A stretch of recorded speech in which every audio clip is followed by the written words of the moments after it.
Labarin ango sarkin rawar kai, labarin ango sarkin rawar kai. Ranar da aka daura aure amarya za ta tare, wato ango tsabar zumuɗi har zakara ya ce, wato ango tsabar zumuɗi har dafa shi jijiya a kai, wato irin jijiyan da ta jikinsa an mishi dahuwa kamar ya mace, irin yadda ake yi wa ya mace dahuwa, a ce a dafa mata kaza, so a dafa mata ango dai an yi mishi da uwa tamkar mace. Ango ya sha romo ya romo da ina tunanin ko amaryar tashi da za a kawo masa ba lallai iyayenta su tsaya sun mata wani jajirtaccen gyaran ba, amma kan dai ango ya samu babban yayarsa ta jiƙa shi sosai saboda ba ta so a ce ƙaninta a raina shi, ba ta so a ce ƙaninta a raina shi saboda so take a ce ango daren farko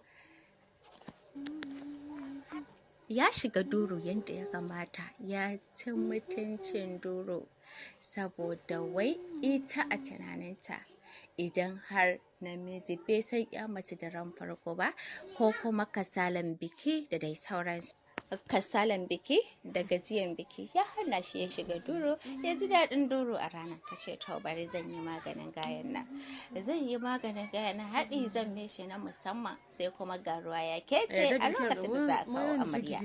Yan uwa kwana aka yi ana ruwa, ku biyo ni ku sha labarin yadda ango ya kasance. Ango dai ta yi tsabaragen tsagwaron jiko da ya sha, shi fa buransa magana yake burar shi magana yake yi, bai sami gidan da zai shiga ya yi iyo ba, bai sami gidan da zai shiga ba. Bura ya tashi yana neman ya fasa wando, yana neman ya fasa wandon ango saboda ango ya rikice ya rasa yadda zai yi. To ita yaya ba ɗauki za ta kawo mishi ba, amma ta jiƙa shi kamar an riga an kawo amarya. Irin wannan haɗi da ango zai sha ya kamata a ce a bari har sai ya ji an ce an kawo amaryarsa cikin ɗakinta, ko ba komai duk inda yake za a yi rubaisin ya dawo ɗakin amaryan shi. Amma ganganci ne tun daga yamma a ce an fara jiƙa ango tun daga yamma, idan ba a kawo ta ba ko kuma wani aka siya sa aka kawo ta tana jar mota fa yaya kenan. Ango dai baki ɗaya ya rikice ya rasa me yake masa daɗi, ba ban ɗaki ba tsakar gida ba shago ba, ya rasa inda zai saka ran shi. So zaman shago bai kare maka ba ango, mana zaman shago bai kare maka ba tunda ba a kawo, ko da a ce a ɗakin amaryanka kwana ba a kawo ta ba, ɗakin dai kango ne har lokacin.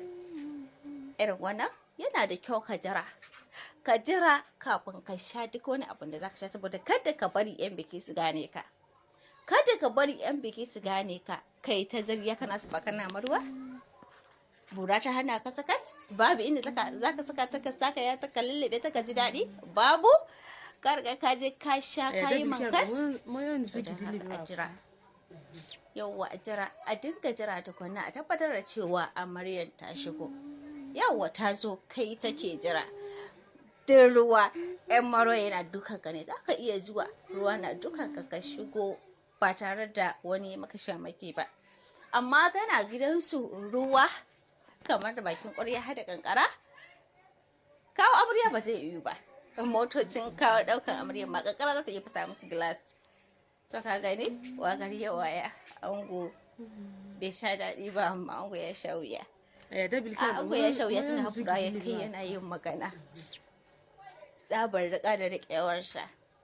Don haka a dinga a jira tukunna. Yawwa idan aka ce an kawo ta, yawwa idan na afawa ne a lokacin ma kana iya afawa, idan ma na sha daidai na waye dai kana iya yi iso, amma ba a kawo ta ba, baka tabbatar da baka yi confirming cewa ta zo lafiya take, ba period take ba komai ba waye da dai sauransu,